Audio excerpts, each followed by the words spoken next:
The waves are going to move. The waves of life are going to move. And they are irreverent to your feelings about it. If there's nothing that can be done to stop the waves, you can learn to surf them. That's the way it goes.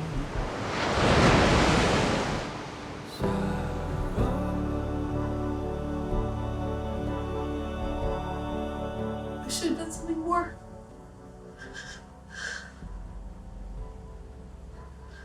I should have known what to do, how to save her.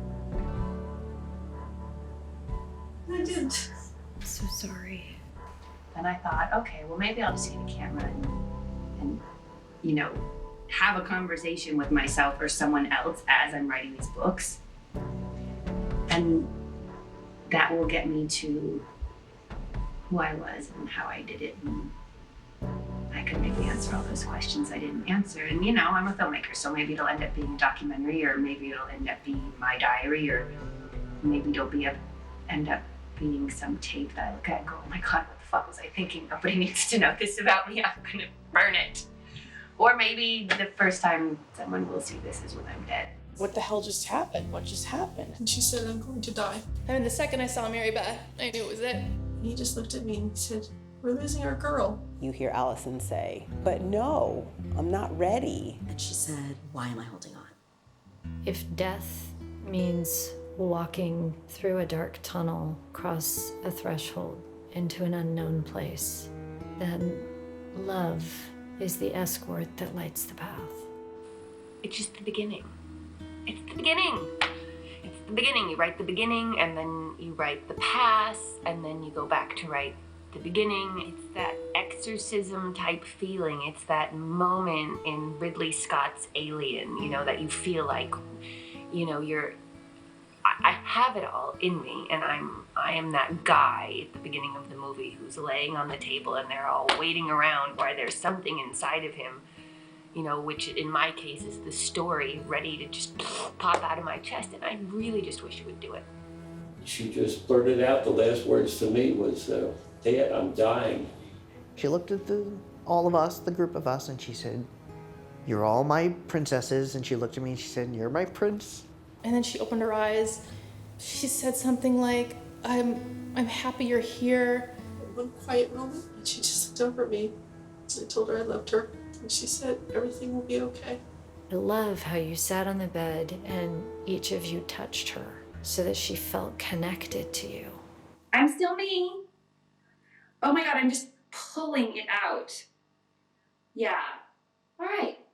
Tomorrow, you know what? It'll be good. We'll do it on Friday, so then by Tuesday, I will have processed all of this. But I really gather that if this keeps going by tomorrow, I'm gonna have a bald spot. I was doing Pilates this morning, and I got up and I was like, I am not brushing my hair, because I was afraid, because then if you start brushing it. So then I go to Pilates, and every time I look down, there's hair all over the bench, and I'm going, oh my God, does everyone see my hair all over the bench? No one did. But I knew, and then I got in the shower and I was like, it's just coming out. Of course it's not coming out of my legs. I had to shave my legs and my arm. If this hair comes off my head, it better come off my legs. And my armpit, for God's sakes. It's like a forest in there. No matter how strong somebody is, and no matter how great they look, and no matter how good they're doing, what you have to remember is even with all of that, at their very core, they're hanging on by a thread. That's the thing, nothing fixes it. I think the place we get stuck, the hardest part, is when we spend all of our life energy trying to fix something that cannot be fixed. Some people get stuck for the rest of their days trying to fix the problem of death. It seems like the answer is that it's never going to be okay again. And yet, it's going to be okay again. Here's something, this is kind of hard to say. I'm going to say it just because I want to hear your reaction to it. Okay. When you called me and told me you had cancer, it was really sad. And then we talked to you a little later, like, we're going to make a documentary about this thing. I'm like, I'm in. Let's start now. And I was in New Orleans, like one night, I sort of woke up in the middle of the night thinking, What if she doesn't live? Oh.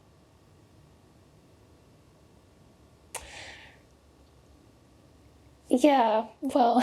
So it's like you're asking, you know, I want you to document this thing. We're going to document this and go through it together. I mean, I didn't, you know, it never occurred to me in my waking life that it wasn't going to be this triumph. But something just in the middle of the night I woke up thinking, wow.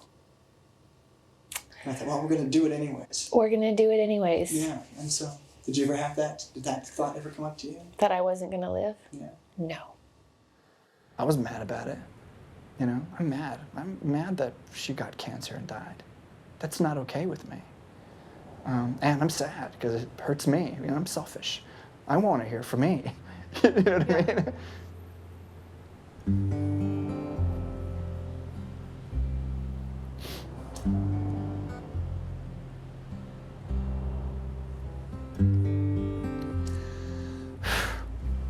Just miss her. It's kind of funny, but when we were setting up, you know, there's other people in here, and I get kind of into my shooting mode. You know, I'm like, oh, we're lighting. Where are we gonna put it? Where's the best camera angle? So as we're setting up and doing everything, I'm like, okay, where's Allison? We need Allison. Yeah, right. I'm not kidding. So. And then it happens.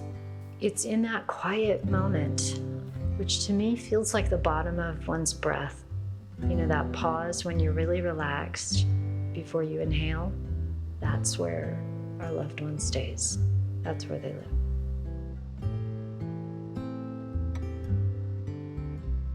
She knew every goodbye people gave to her, every kiss, and every love. She was surrounded by all of the love in the room in that moment. She taught all of us how to look for the rainbows and the magic. If you allow yourself to be as open to it, you let her in, she's everywhere. Hi, you need to text me and let me know how you're doing, but don't go to bad places in your head. Call me later. Okay, love you, bye. Allison was magical, and she always made people feel like you were kind of surrounded by magic. So we just never doubted that she'd be okay. And I knew we'd had conversations and I knew what could happen, but I couldn't see it because I needed to be in it with her. And in it with her meant we were gonna hope that everything would be okay. And then when it wasn't, it's like my world got quiet. I think what we're really talking about here is what happens to us as human beings when we love and we walk to the gate of death with someone and then they leave us.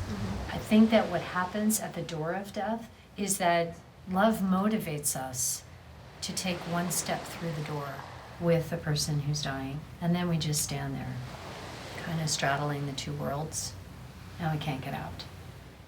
So this is Doolin, Ireland, and this is one of those. It's magical, like every postcard you've ever seen of Ireland. That's what it looks like all over. And you do believe in fairies and leprechauns when you get there because it's hard not to.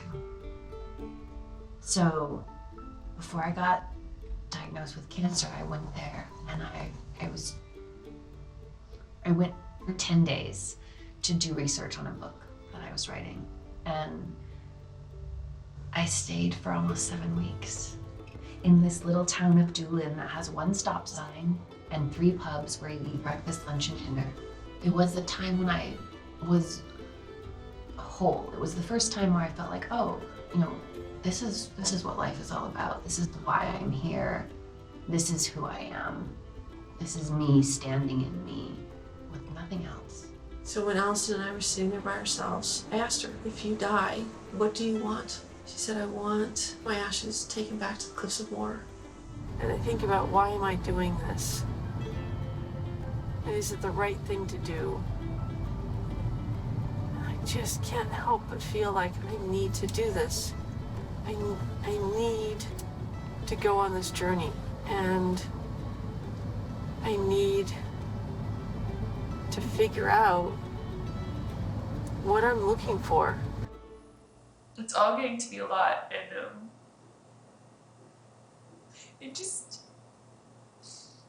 it seems like every time I turn around, something big is happening.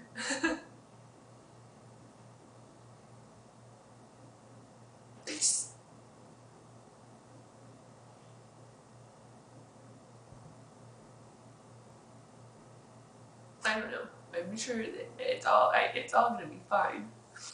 It's just just put on makeup and it cried it all off. It's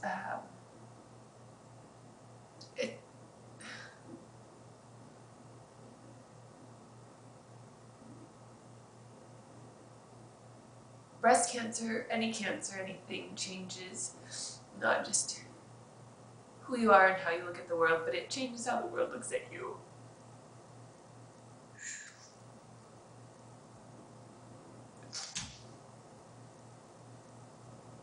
And I'm told so frequently,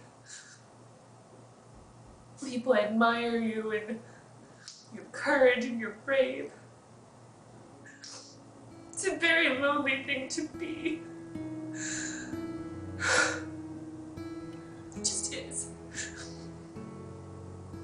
It's a very lonely thing to be. Imagine that the door of death is closed, and this is what it looks like. So you're sitting at the bottom of a well, and you've been thrown in against your will. Hope is lost. Oh, no, I can't do it again. I'm just gonna cry.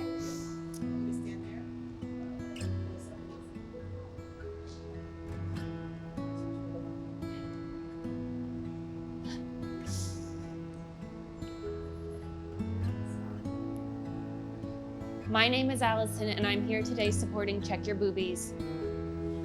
Because I didn't check mine, and when I found my lump, it was almost too late. Tell me you got that. Yes. Okay. Go. Yes, yes. Can't I breathe?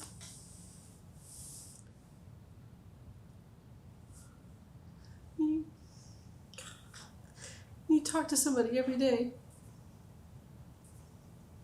for years and years and years. And then it just stops. You can't pick up that phone. And as you contemplate the hopelessness as you sit in the dark, suddenly there's a rope that's been dangled down.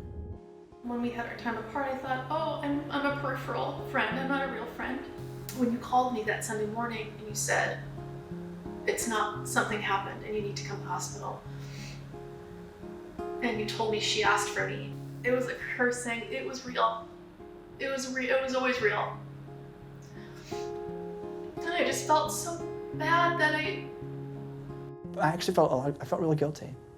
Like I felt, gosh, you know, was she that sick that she didn't tell me? You know what I mean? Like I felt bad. Like, you know, I wasn't there for her. I should have, you know, maybe I should have heard it in her voice when we talked before we left, or, you know, did I, you know, like, and I know, you know, she's always looked out for everybody else, and so I thought, well, maybe she just thought I was too busy and just didn't want to, you know, she knew I was leaving and didn't want to bug me. You know, now having heard what happened in the stories, you know, I feel like, you know, I don't think she knew. And so, you know, but I did for a long time. I had a lot of guilt. Like, I felt like I'd let her down. Resilient people aren't bulletproof. They're actually vulnerable. And that vulnerability helps us to take hold of that rope at the bottom of the well and allow ourselves to be pulled out. So it's November 7th, and it's my birthday. I didn't really think I was going to celebrate my birthday this year because it's been my birthday every day. Everybody's been really good to me, and I've been lucky every day. And then I realized that I am going to celebrate my birthday because it's kind of a big deal that I'm here. Which seems like a lot to say, but if things hadn't unfolded the way that they did and I hadn't found that lump that morning, I don't really know where I would be or where I might not be. I guess the amazing thing this morning to me is that it took 39 years for me to figure out that the only wish I needed to make was to be healthy and happy and alive. spent 38 years wishing for other things, and I think that's my forever wish now. I know it is, and one I intend to make come true. So if we can find a way to speak truth to those places inside us, that unspoken place where the knots are still tied, I think we can move into that space and begin untying the knots for good. And that's kind of what makes grief complicated, because sometimes there's knots in places that we don't see or we don't really want to think about or go to. If there's a knot back behind you and you're not looking at it, then how can you untie it? In the back of my mind, I was thinking, yeah, this is going to be great. We're going to do this thing. We're going to watch this process. We're going to make a movie together, which is great. But I was thinking, but what if she doesn't make it? And that was kind of tough, But I remember that my first thought was, God, I don't know if I could finish it. To make a film. I didn't want to make a film about somebody dying, especially a friend. And I think you're the first person who said it out loud to me, but there's talk, I know that other people called each other and said, wow, am I gonna lose her? And when I hear it secondhand, it touches me, but this is the first time that anyone has said that to me. That's what I told you. And I hope everybody knows that I have no intention of dying anytime soon. But and if for some reason I did, you people better finish this. It's very important. And that would not be the end. She connected with you around your anxiety. And so when she said, it's gonna be okay, you could believe her because she knew. Yeah. Because you had shared yourself with her in such a vulnerable way that she knew the dark crevices inside you. And so to lose her felt like you were losing your line to life. It wasn't just Allison that died. It was your hope that you would be okay that died with her. Losing Allison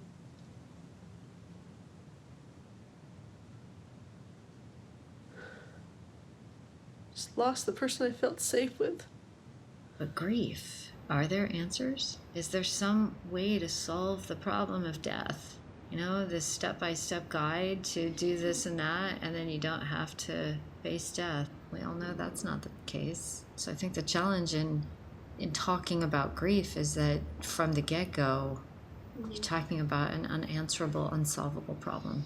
I think a part of why it was so lovely going through all this old footage, it was more time with her that I didn't have those months before she died, And so you're making a bargain for the sake of this documentary that you're going to stay in death longer than is good for a person. And your fear then is if you don't take the ticket out when life offers it, if you don't, allow the rope to pull you back into life, will you get stuck there for the rest of your life? And every time you don't take it and say, no, I'll stay here longer, there's a little part of you that dies, and a little bit of hope dies every day for the sake of this calling that you've answered to tell the truth about what happens at the edge between life and death. It's the final piece. Yeah. And then bam, we're going to Ireland and we're drinking whiskey and beer. That part of the doc too? Oh, yeah. Yeah, let's go. We have to bring Matt. We're going. That's what, that's the whole, do you know that? Do you know that the whole... I don't know about the island. The whole deal is at the end of this. Ireland is a very special place to me, and I love it, and I love the people there, and it's home. Thus the Sinead haircut. I'm preparing.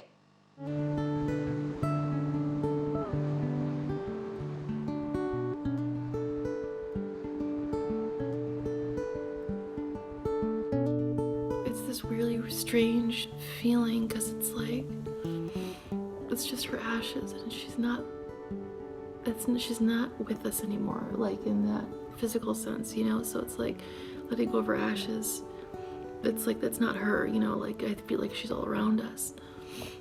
But You need this not to be an ending, so you're projecting onto this urn and all the ashes that are inside it, all of your pain and all of your sorrow, and all of your, oh my gosh, she's not here, and I miss her so much. And I've been very busy all day, busy in denial. And now it is time to pack up Allison's ashes. And it makes everything very real when I see her name there. I think you're getting closer and closer to the end these last couple of weeks. You've had a panic attack almost every day where you're standing at the edge saying, I don't know how much longer I can be here before I lose my sanity and my life force with you. But for the sake of love, I'd rather take that risk. But I have to wonder if the surrender to not knowing could be the very beginning of the magic you felt like you lost when Allison died.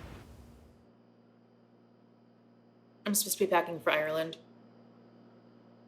But I'm not. I'm sitting here just eating. I'm eating a salsa with a spoon. And I'm just dropping bits of tortilla chips and eating it. That's what I'm doing with my packing. For in Ireland. Because someone doesn't want to deal with anything. I'm going to Ireland where I will probably talk to this video camera and absolutely nobody else unless they're a great Irish soul that I've run across. So this ceremony for you will be about putting down what you can't understand. Letting go of the parts of you that are still fighting and struggling and looking everywhere in the world. Where is she? You're sort of resolving yourself that through this process, you're gonna lay that to rest. So anyway, I'm here, I'm in the middle of nowhere. This lovely, lovely driver named William, whose name I know in Gaelic, but don't ask me, drove me. So it was also like having a tour, so I'm thrilled. Like I'm really, oh, then I arrived and I missed the bus. So there was no way of taking a bus here, and I can't even believe now that I've driven here that a bus comes here. This is the middle of nowhere. And yeah, so William drove me here, and he told me I need to meet Shanachie. And a Shanachie is like a historian of Gaelic and Irish history. And he also told me all other kinds of things. They stopped building a freeway because of a fairy tree. And then I went to Fitzpatrick's, which is the pub and restaurant in this hotel. It was quiet last night, but I met a lot of really great people and realized how small the town was. The beer was awesome. The food was great. Everyone was really nice. You decided that you would stay fully present and hold your friend's hand and walk to that last moment of her breath. And you've been carrying that with you for over 2 years now. I think you've gotten to the point where you don't know where else to go with it. So now what? What happens when you've done all that work? All the grief workshops and all the processing and therapy and crying and being up in the middle of the night in terror. You've done it all. You've put the work in.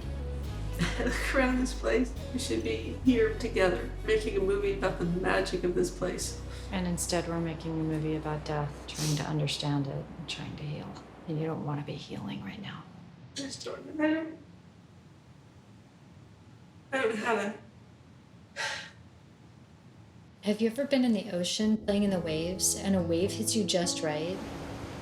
It'll take your body like it's a piece of lint and send you to the floor of the ocean. And you find in that moment, if you struggle against it, it's just kind of like the wave is laughing at you. And the thing to do in that moment is to just stop fighting. Ireland is a very warm, soulful country, and it feels like home to me. And I didn't know these people for very long, but I instantly connected with them. I instantly connected with many people there. Philip and Bernie and Ellen. I met them when I spent 6 weeks in Ireland writing my second book. I went to St. Bridget's Well. And St. Bridget's Well is a very sacred and beautiful place. Very small, not a place that's on any tourist map. Was instantly a very special place to me and a place that I hold dearly in my heart.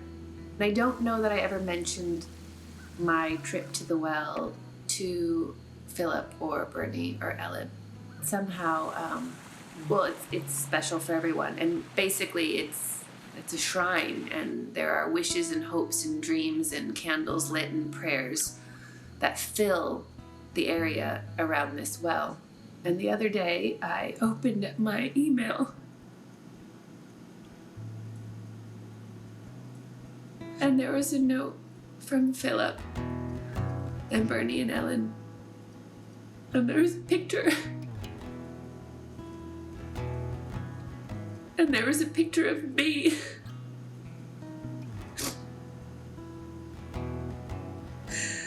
There was a picture of me next to a candle and a Madonna.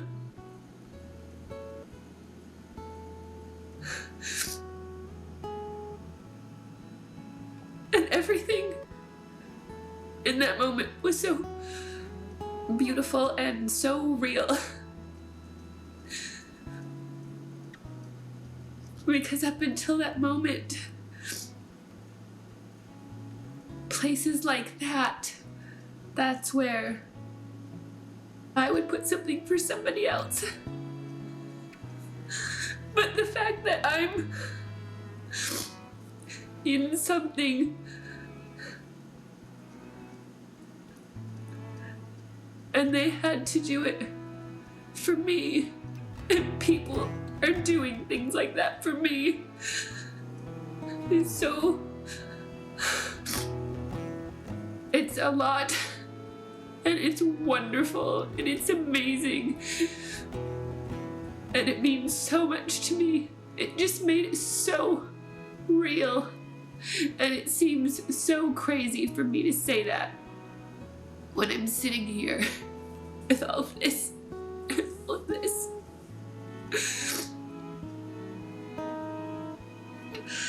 But to have a picture of who you were next to a candle because someone's hoping that you're gonna be okay.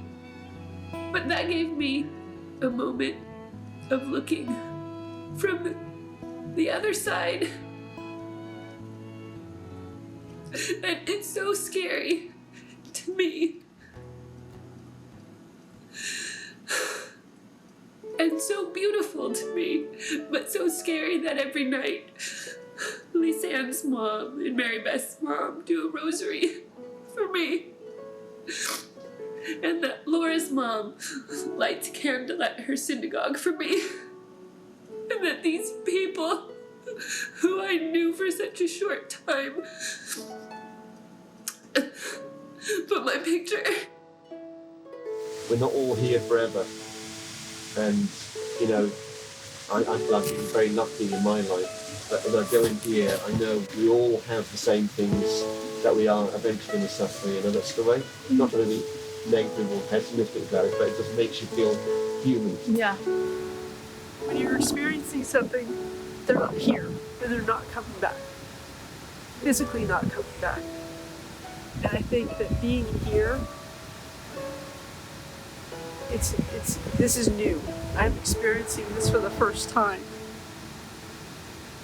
And it brings up this grief again, because I'm experiencing it without her on this trip. Your instinct is to hold on and try to stay up at the surface because it's where your breath is. But the thing to do is to let go and let the waves toss you and trust that the air will be there in just a moment. And I think that's right where you are. The wave has taken you down and you found that struggling against it is ridiculous because you're powerless. But maybe in your struggle for air, you're missing that it's in that quiet space where there's no more struggle. That's where you'll find Allison.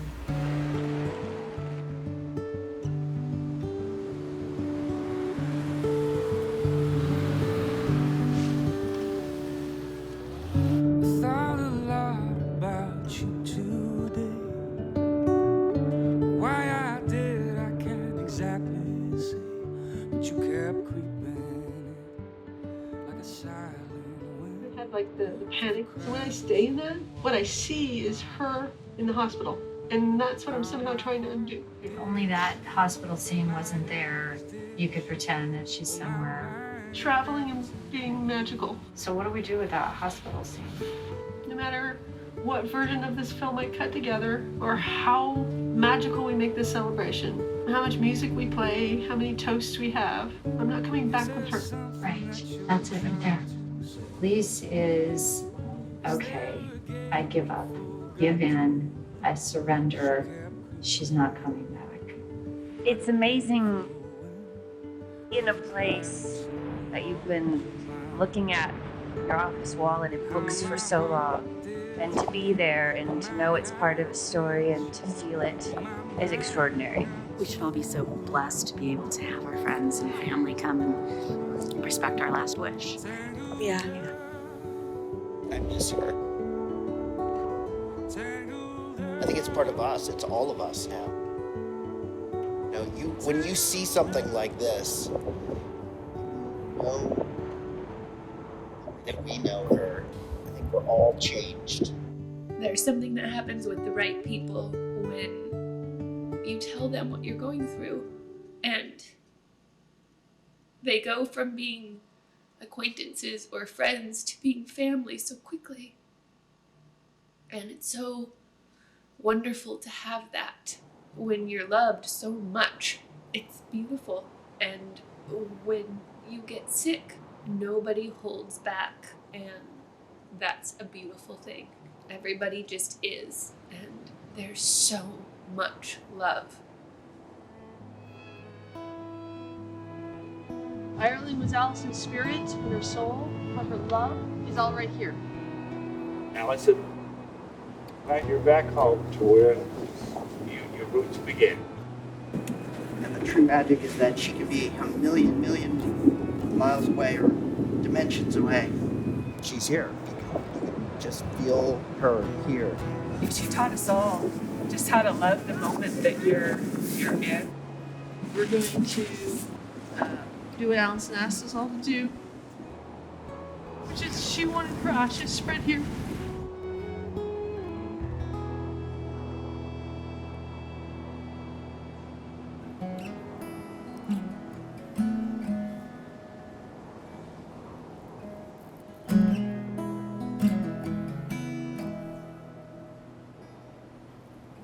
I send my kiss out to the wind. Brush your cheek like a long lost friend. Send you a sign of things to come. A simple vessel for my love. I send my kiss like a waking star. A little light that shines so far, stretching out infinite space, touching down upon your face. I send my kiss in all my love. I send a prayer when I'm alone. I send my kiss when the day goes down, and from my lips I send my heart. I send my heart.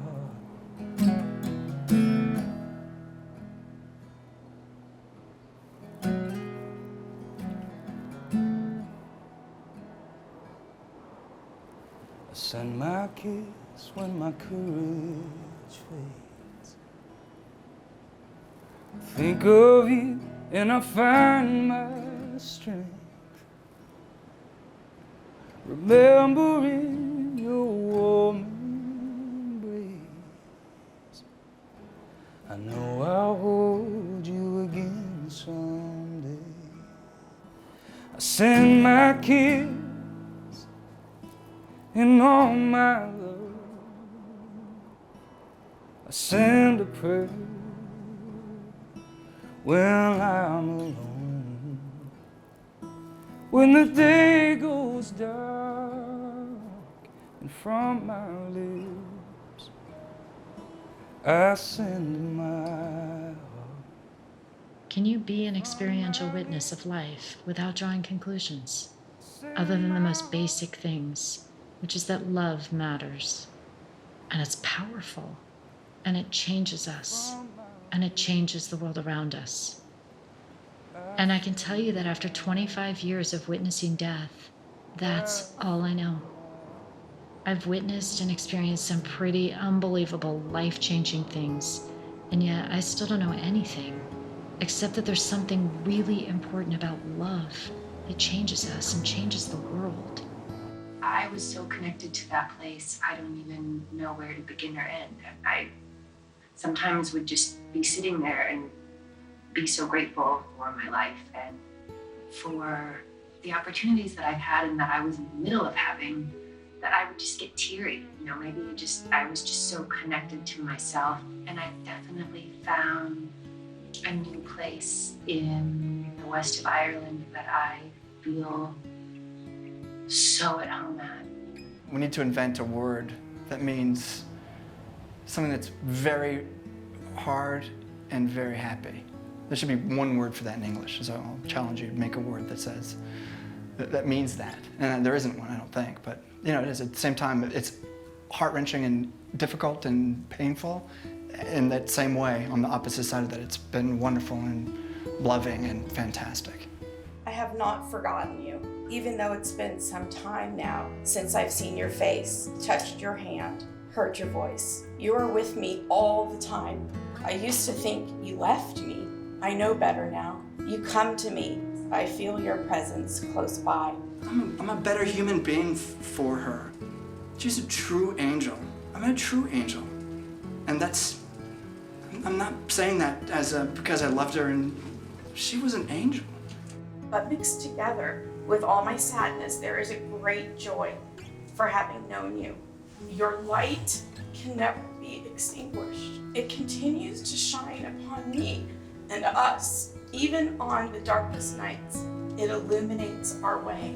May the fairies bless you as you have blessed all of us with love, with grace, and with peace. And I'll raise my glass to this, that she left the biggest family and the most loving family that anyone could ever have.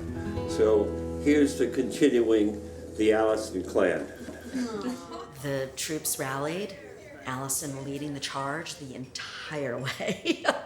Because believe me, she organized it all. She was literally there with us the entire time.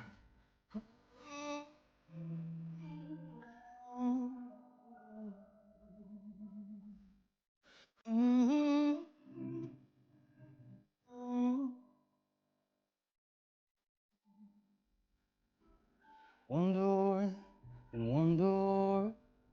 Not sure I know what it's all, but I'm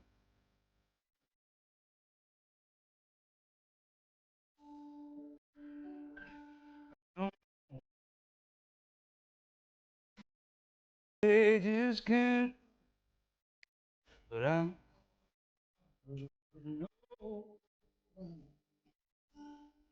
maybe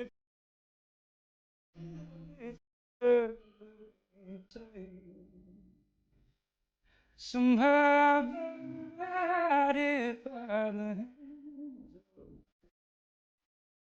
One thing I know, wherever I go, you'll dwell in my soul. You'll dwell in my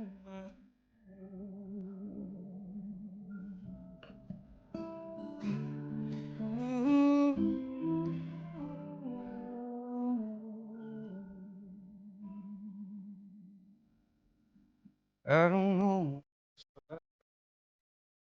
where we go, where we're going, but I know it's worth it. Whatever life throws my way, With every move I make, I know you love me. It's very much like a butterfly. I feel like a caterpillar who's just been transforming into the butterfly, and when I'm done with whatever crying or explaining or excited or whatever it is, whatever I'm talking to the camera about, when I'm done talking about it, I'm done with it also. And it helps me be done with it. You know, you just get it out and then you move forward. So it's all in the past. Am I making any sense? So in that way, I think I don't mind a camera being pointed at me as much as I used to, because it's all old me.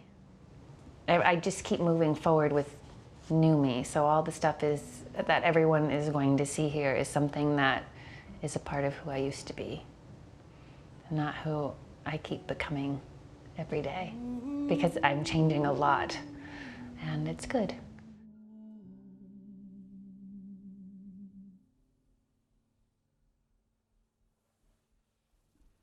I will never stop missing Allison. That, do you feel like there's a weight lifted? Do you feel like that it worked? Have you achieved your goal? What did you hope to accomplish? Like, you know, what did you hope for you? What did you hope for all of us who came? What were you hoping would happen? What good did you hope would come from this trip? There's like a little bubble I wish I could stay in that's just here. I don't know how to say it. It's just a very bittersweet feeling. Because it's beautiful to be here. Like I was just sitting in this idea of, now what? Some awakenings are beautiful, and some are like waking into a cold, dark place. Both lead us to light, but some we have to crawl on our bellies to get there.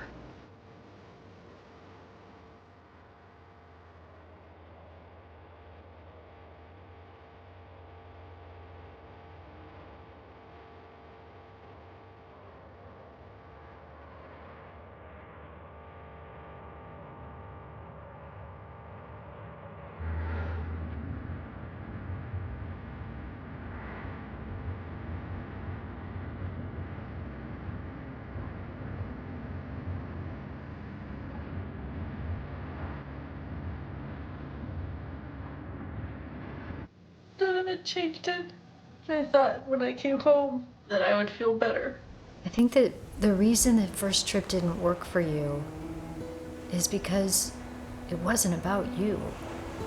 You went out of a sense of obligation and love to carry out Allison's last wishes. But it never became about your grief. And so you never did the work of healing yourself. I want to feel that joy and that laughter. And I want to feel like everything's okay. Instead, I just feel like this. And I don't know how to hold on to all that we had. I just feel very empty. Feel all this emptiness. And I don't want to feel like this. I think something has to happen. Or for me, something had to happen for me to get it. I guess it's growing up. Some people grow up as they get older, and some people grow up overnight because they get some piece of shitty news that makes them. And I'm one of those people. We always fixed it before. Just turn this off. Smiling? It's not a picture, it's a video. Oh!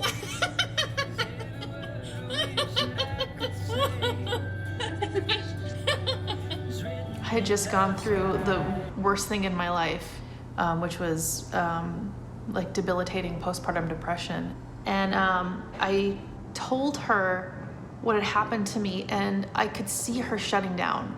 And I remember my heart breaking a little bit because she doesn't see me in this relationship. I just had gone through this horrible thing and she doesn't see me. Why doesn't she see me? And I decided to take a step back, and I should have pushed back on her and said, I need you to hear me. But I was too scared, and so I stepped back, thinking I had all the time in the world. And then she died. I think the problem with the term complicated grief is that it makes everybody feel as though if they have feelings, like strange feelings they didn't expect, like guilt or a sense of relief when a loved one dies, that somehow they're doing it wrong.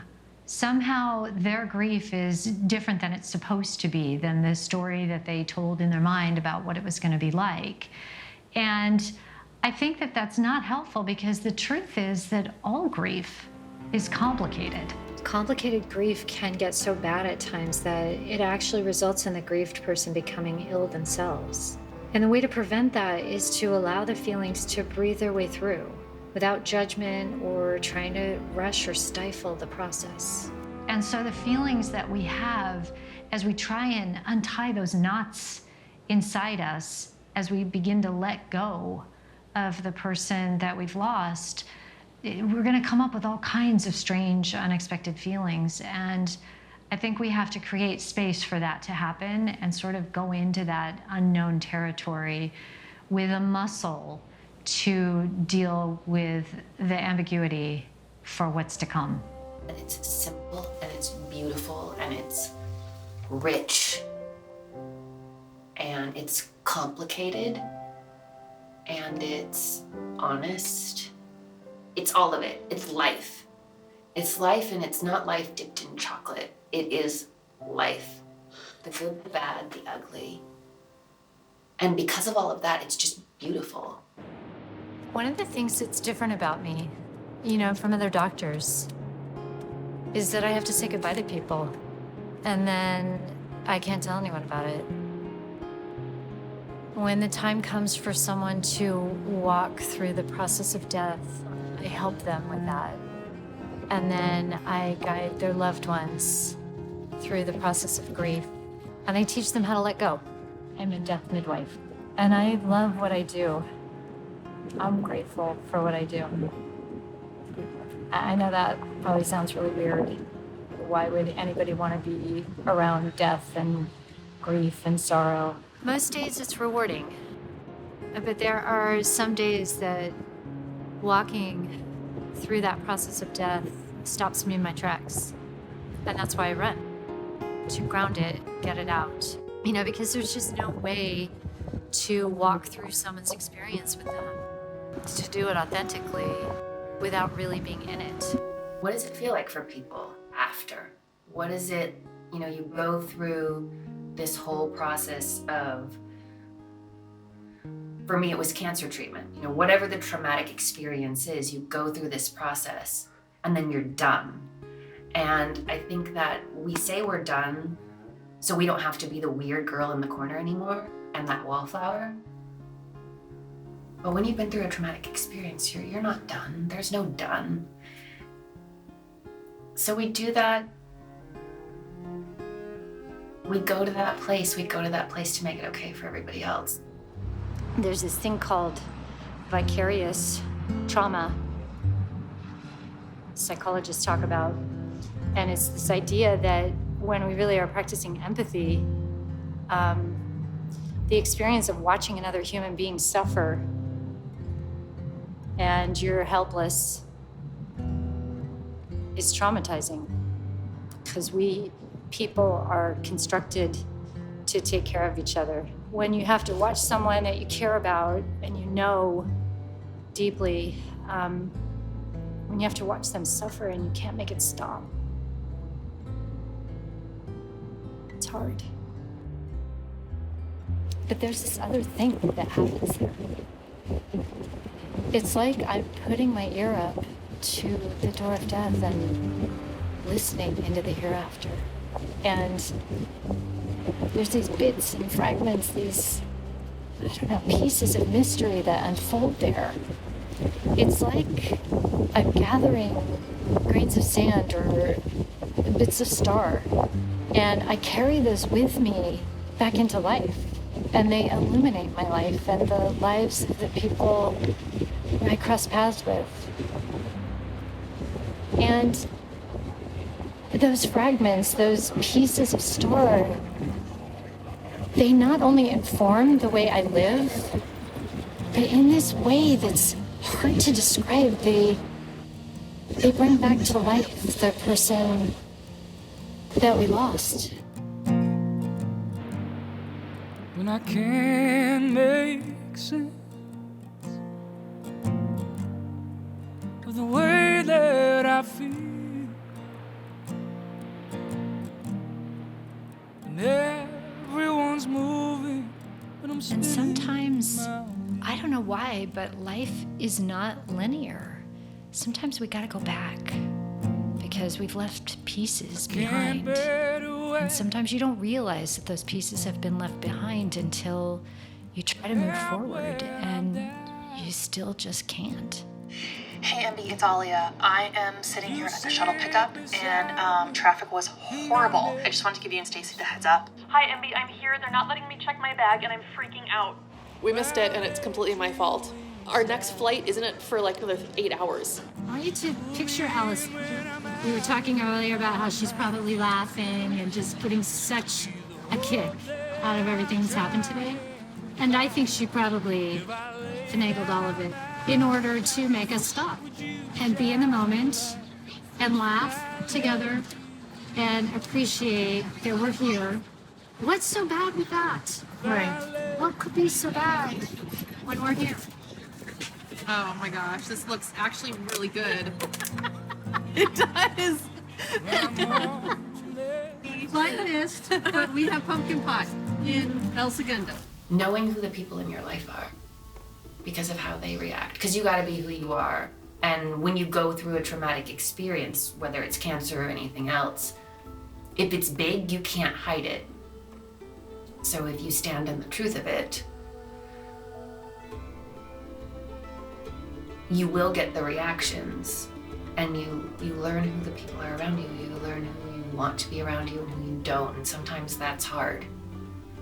And sometimes it's hard to talk about it because you don't want the reaction, but it's hard not to talk about it because you don't want the bullshit, because you've been through something and you have no room for that anymore.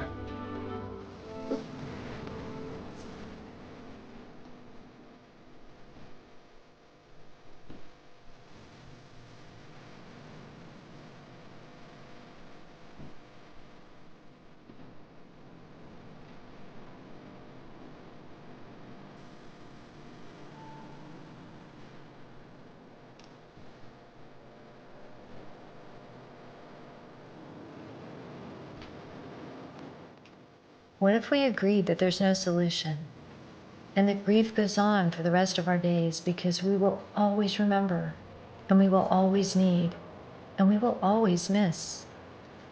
But what if we realized that our willingness to let go, in our willingness to admit defeat to death, what if there was another way to regain connection with the person we lost?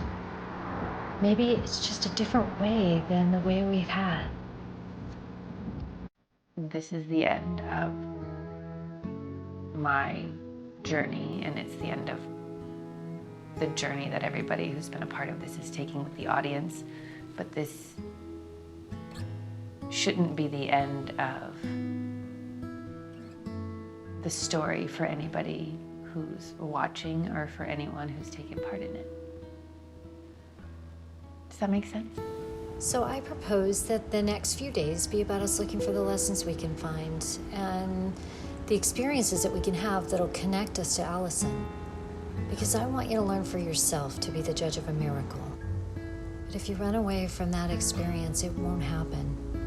If you can't sit in her spirit because it's too painful for you, with all the heaviness and darkness and helplessness that comes with it, you also can't be inspired.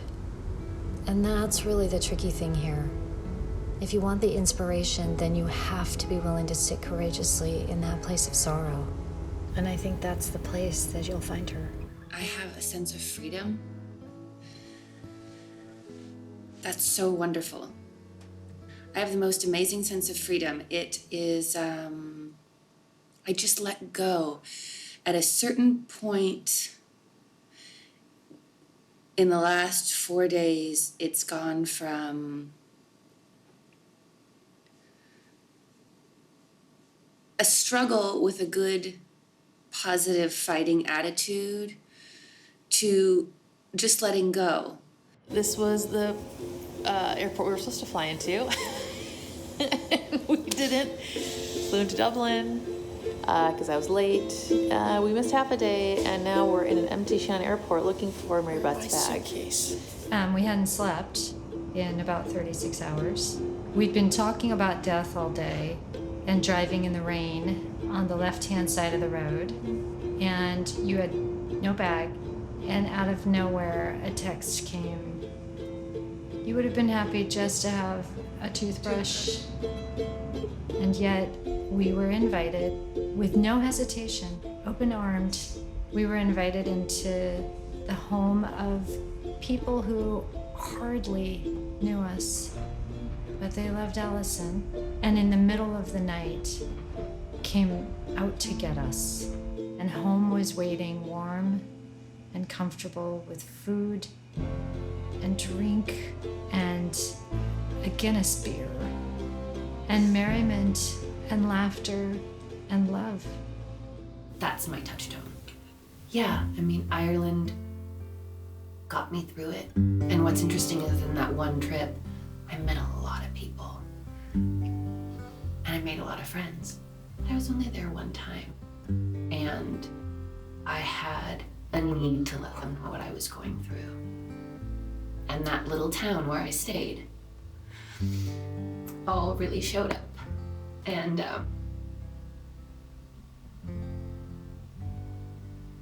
the way they supported this person they had met one time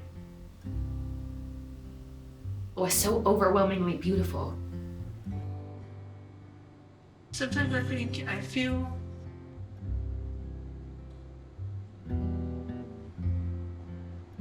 like I'm pulling myself back. Because when I leave that grief, it feels like I need her. And I don't know yet how to find her when I step out of it.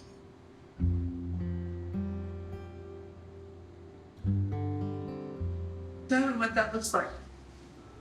There's a point that we cross over in grief when we go from feeling the loss and the sorrow and the helplessness of death into the prospect of a rebirth, the chance to start over, doing things differently moving forward.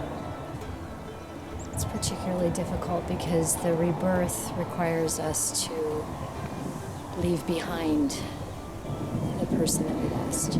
When we were packing up Allison's house after she passed away, there was a framed picture of this castle, and I brought it home, and it was her focal point for who she was. At that moment, it just felt like she'd been talking to me in those first minutes. It doesn't make sense. It doesn't make sense that she's not here. It doesn't make sense that we're making this movie. It doesn't make sense that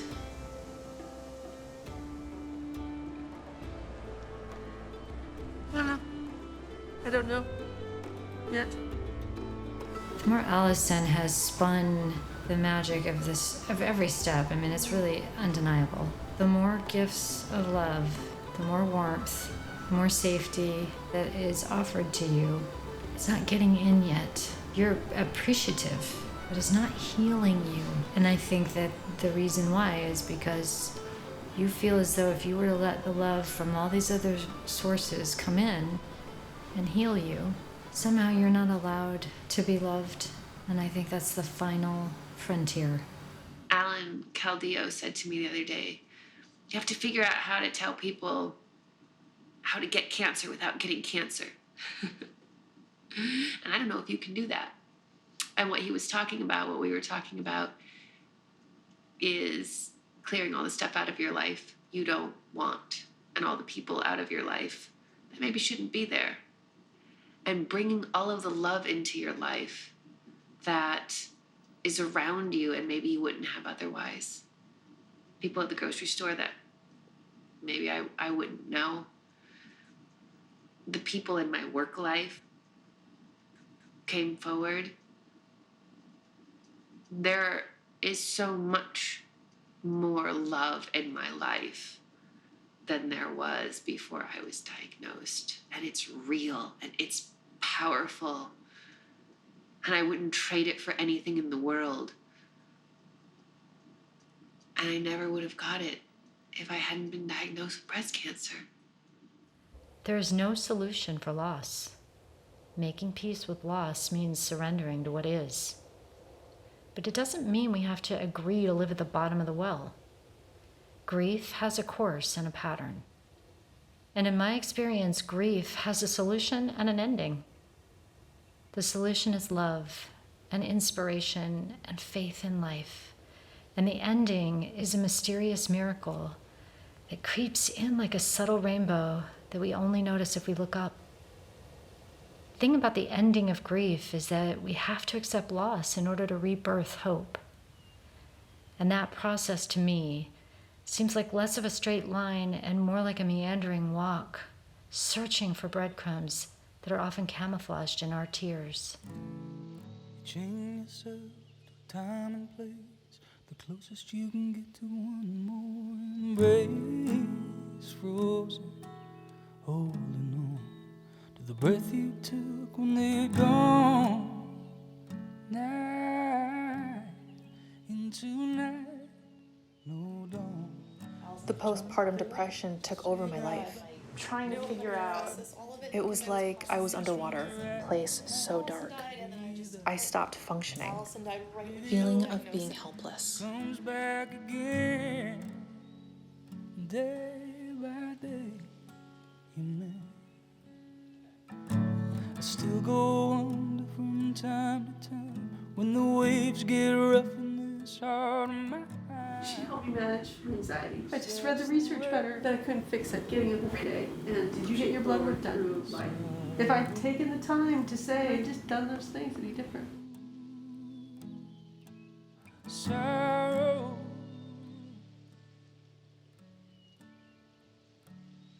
Guess that's the way it goes.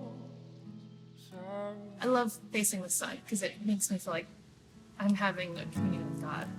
That's what's on the closest you can get to hearing their voice. And what did you experience when you faced the sun? I just felt like I had forgiveness. I just felt like God said, it's okay.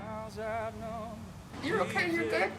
From now on, when you turn and look at the sun, I want you to replace forgiveness with a new word, resilience. I want you to feel Allison's resilience, encouraging, inspiring, and supporting you. Let it be a reminder of how resilient you are.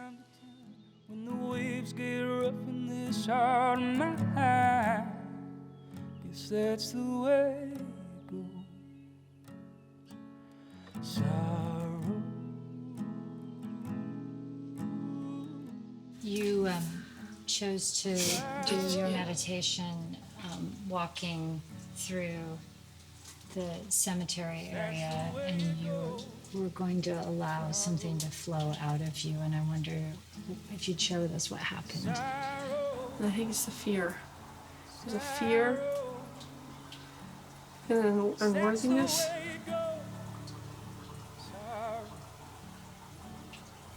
They kind of came up, and I feel like that's what I need to leave behind. Tell me what you're afraid of.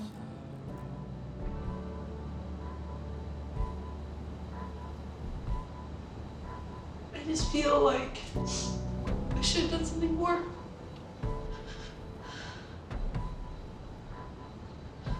I should have known what to do, how to save her. I didn't.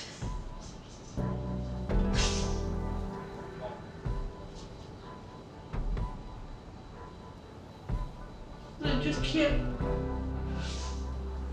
shut my mind over and over again. I just keep thinking if we'd done this, or it would have been different. And I can't get past that we didn't win. We didn't.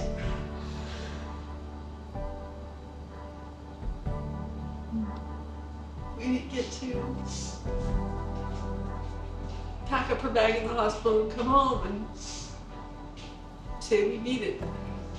Did you really still believe that if you had done something different, that you could have saved her life? And I know there's a part of you that knows better than that, but I think there's still a really broken part of you that hasn't yet put down the idea that you're somehow responsible. What are you afraid of? Being left behind.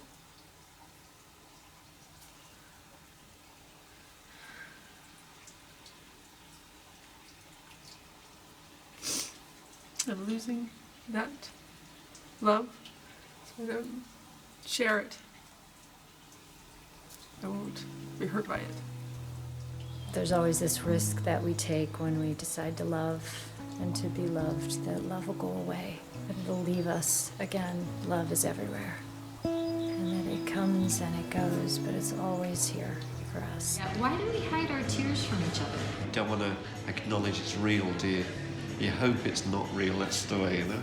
Yeah. So in the time that's most difficult for us and most bizarre, we go away from each other rather than coming together. Yeah. It's very true. Shouldn't it be that we come together and hold on to each other? I was trying to articulate and explain to her one day that I hadn't freaked out about the cancer, but that I cried a lot. And she looked at me and she said, "You cry because everybody loves you, right? You're crying for the love." And I said, "Yes, that's it." She hit the nail on the head, and I had trouble trying to find those words, and that's what it is. That's pretty smooth. That is the best whiskey ever. Also drink. Let's good. drink to Allison for bringing us all here. Yes. Very much so, yeah. Thank you. I just down tonight over the hills. I said to Philip, so sad that she wasn't, you know, she didn't get to see the sunlight we saw tonight or that view, which is Funny, sad. when I was standing there, I actually thanked her because I was sitting there looking at it, and I'm like, without her having experienced that, having met you guys, we would never have seen that. You know, it's like she's opened a whole new world for everybody, really, you know, and it's great. But it's lovely that you've shared it together. And yeah, thanks to Alison for that. I suppose. It's because she didn't get to share it with you as well, isn't it? You know? Been lovely. Alright. Okay. Yeah. Okay. You'll bring your camera, your fancy one. Tomorrow. Okay. Okay. Alright. But I think it's funny that I'm focused on the documentary when I need to be focused on me, but maybe that's my defense mechanism. And that works for me. Whatever works. It's better than pills. But pills are good too.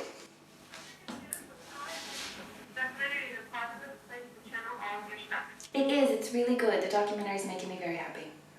Okay. Okay. All right. I'm gonna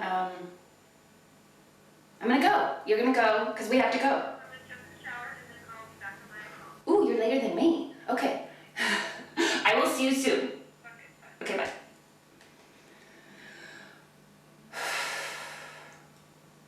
Okay. This is fine. Maybe it happens that grief causes us to be so broken that in that space of our brokenness, that crack, the light shines in so that love can find us because we're open to it. Give your mind a break. I wish you were here. I told her I loved her, and she said, Everything's gonna be okay. I will take care of you. Call me whenever you want to. I love you. Bye-bye. Let love rush in and seep into every pore. I just feel her. I feel her in this. I feel her in this connection. And It's unexpected, and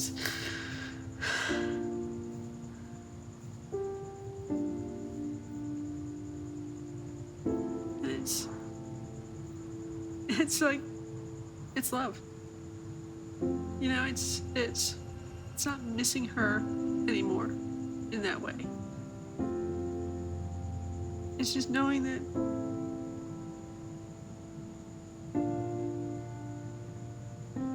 she's here. The human part of me would love to go get tea, but I feel her. I know she's here. You know, we move forward, we do what we do, we love how we love, and that's it. I love Allison's family. I'd like to call Allison's family my family. Something changed in me, and I realized, oh, this is family. This is love. You have to bring the joy with you everywhere you go, in every moment that you have. So give your love, and give it freely. And don't be afraid to risk your heart ever again. Allison knew I loved her, but I just wish I could have one more day to make sure, to say it.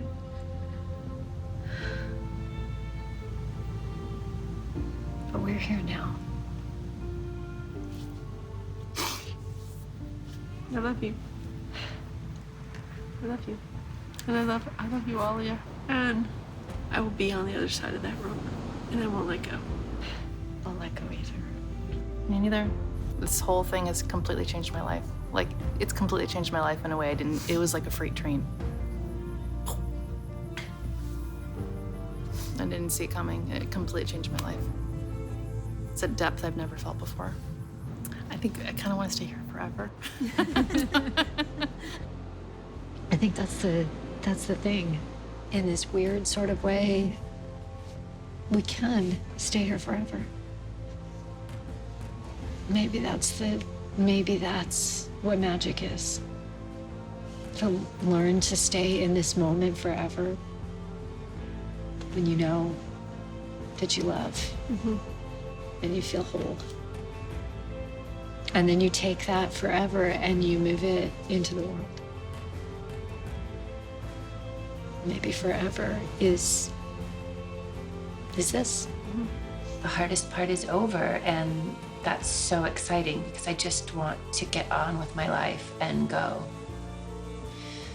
There's so much I want to do. Everything is so different now. I'm so happy. I'm really in a happy, good, positive place inside my head. I now just need the freedom, the money, the release from these doctor's appointments to go doing all of the things that I don't want to wait to do anymore.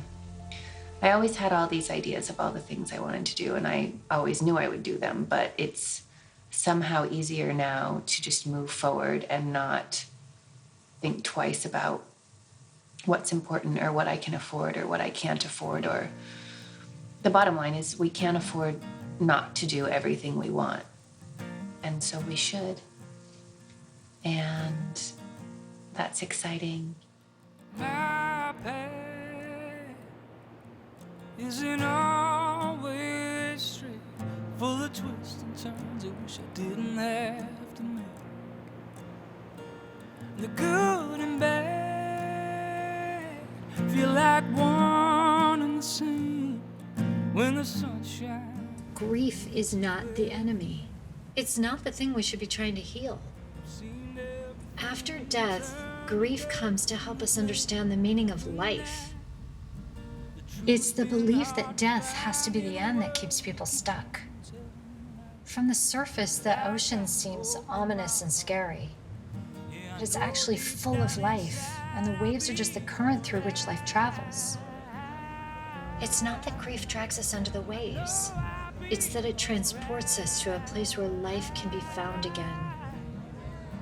And the rules might be different now, but if we're willing to trust just enough to surrender to life on its terms, then grief can transform us into new people who can still connect with our loved ones and walk forward with them into more and more life.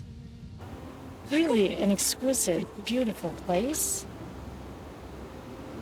But there are beautiful places all over the planet. It's more than that.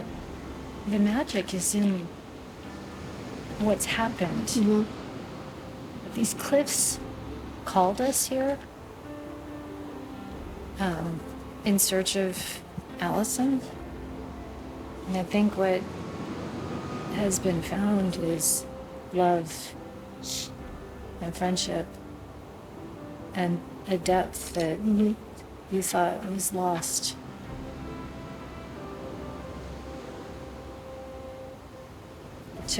It took the beauty of nature to get you here. Really, it was the process of people and love that happened here. And that's your answer. That's what you've been looking for. Yeah. This is a movie about being alive and living. Life is precious. And it's, that's something that your parents tell you when you're growing up and minded, be happy you're alive and blah, blah, blah. And I get it now. And if I didn't make it to the end of today, I'm in a super good place right now. And I'm so happy. I've never been happier. Cancer is perspective, and cancer is freedom, and cancer is living in a very raw and real and awful and fabulous way. It's the balance of good and evil, like right in your face. Because when you walk out into that world saying yes, everybody else is there saying yes too. People show up when you say yes. And it's that brotherhood, that sisterhood, that human camaraderie that is what your healing is. So an aspect of you will be standing in the hospital in that moment when Allison gave her last breath, unless you realize that that's not where you're going to find her. Because Allison is no longer in that hospital bed. She's with you out in the waves, in the fullness of life. She is in the companionship that you found by saying yes to life. And that's what she meant when she told you that this was just the beginning. The hard things aren't as hard because there's no bullshit. There's no bullshit in Ireland. I think it's against the law. People are just not interested in it. We don't have time for that. We're walking through this postcard to a pub, and it was such a special thing. And it seems crazy to say, just knowing who you are, but I don't know if I hadn't had that grounding experience, that grown-up experience of this is what I'm doing here. Right. I don't know where I would have been when I found that tumor, but this place got me through it. And knowing that I would go back, and knowing that's where I'm really from, that was everything. And Alia and Mary Beth and I were like braided together through this trip. And so, my rope continued to do my job, and so did theirs. And in the process, Allison braided us together. I don't know how else to put it. It just, love happened. So we've missed our flight from Dublin to LA. And we can't check a bag because if we do, we're gonna miss our flight. So we are ditching MB's bag and we're repacking our other bags. Okay, we're gonna make it. We're gonna make it. Okay, we have just made it to Seattle.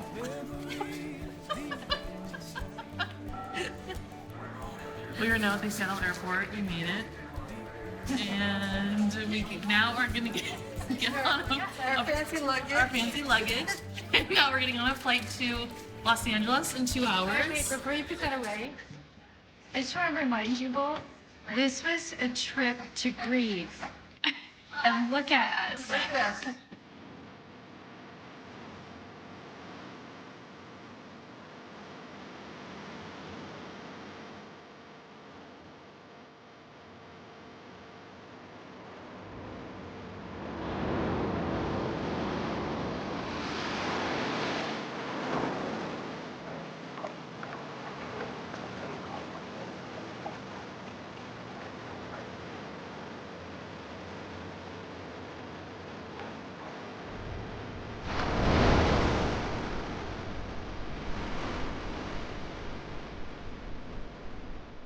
surfing seems to be that magic for you. Yeah. And it seems like that was like how to define that it was surfing. And I think for you it's surfing, but it's not really that it's surfing, it's that you've got to find something. Yeah. And it's finding something that gives you a reason to live, that inspires you to connect with life again, to come back to life when you've given up.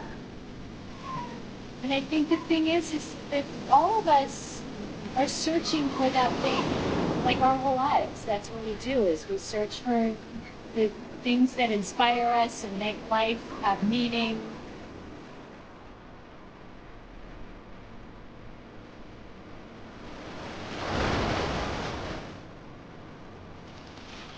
And this is the view, and I don't know how well anyone can see this view.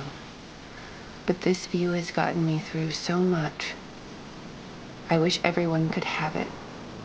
It was by fate that I got it. And look at this view when I was going through so much. Everybody should get to have that moment. And everyone should remind themselves or remind someone they love to take it. And just go look at how peaceful everything can be from a place, and enjoy just being. I guess. Everyone.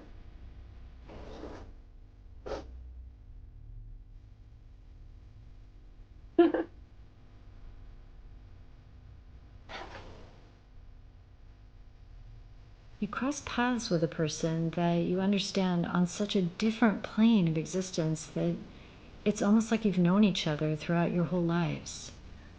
You finish each other's sentences and your sensibilities are the same, and the places that you hurt, you almost don't even need to explain.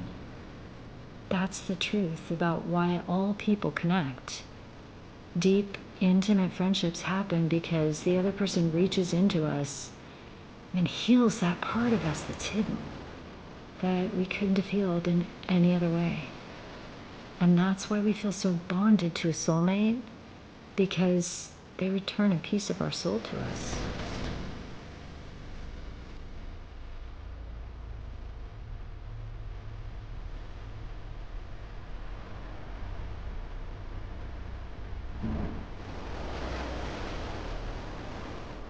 Did you believe that you could ever get to a place again where you felt that kind of love, you felt that kind of safety and warmth?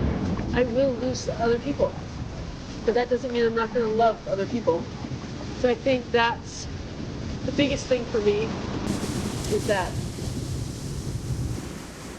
So you've accepted that love will always include loss. Mm-hmm. And that's non-negotiable. Love will always include loss. And so you've decided to take it as it is. Yeah. I think that it's worth it. It's worth it. Life is good, happy. I'm a happy person. You know what? Things are good.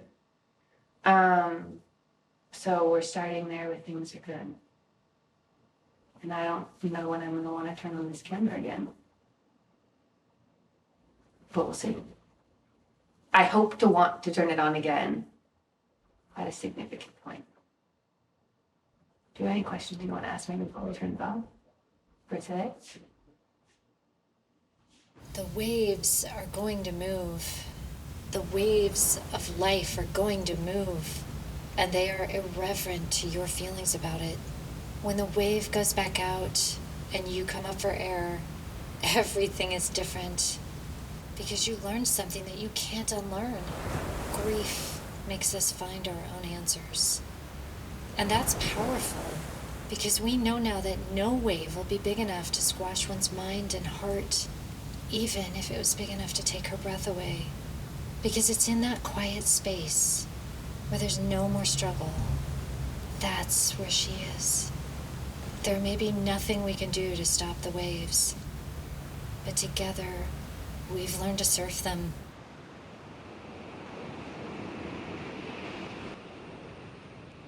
Allison, if I was looking at you through the ferry portal hole, I'd say I love you, I miss you, and look what wonderful thing you've done.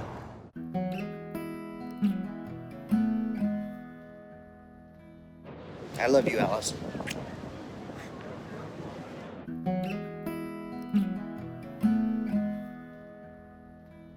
Alison, if you're looking from up there, I want to say thank you for the magic you've spread.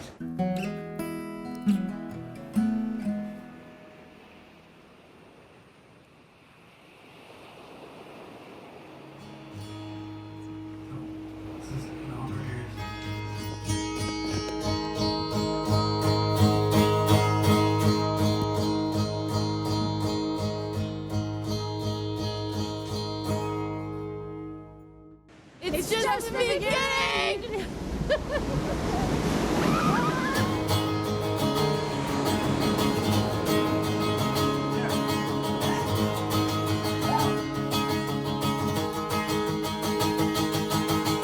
In 100 years I won't care about my words. Those long nights awake tossing and turning. In 100 years my words will be a thing. I'll come and let them hold me down when I'm leaving.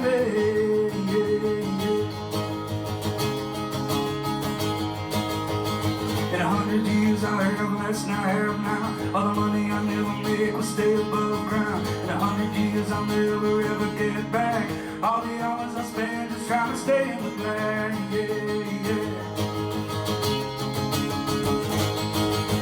These are the days, these are the days, these are the days.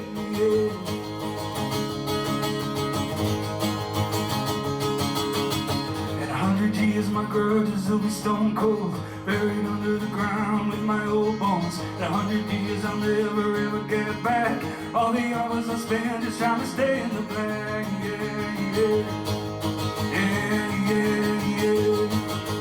These are the days, these are the days, these are the days.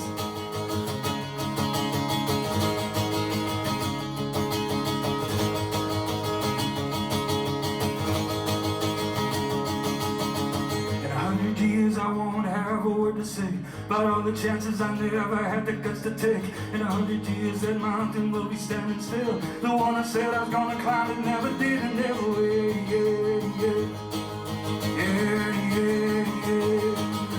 These are the days, these are the days, these are the days.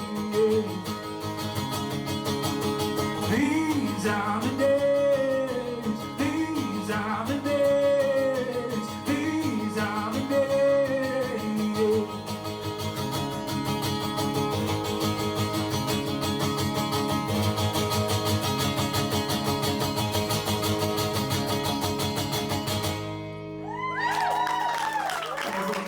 God bless.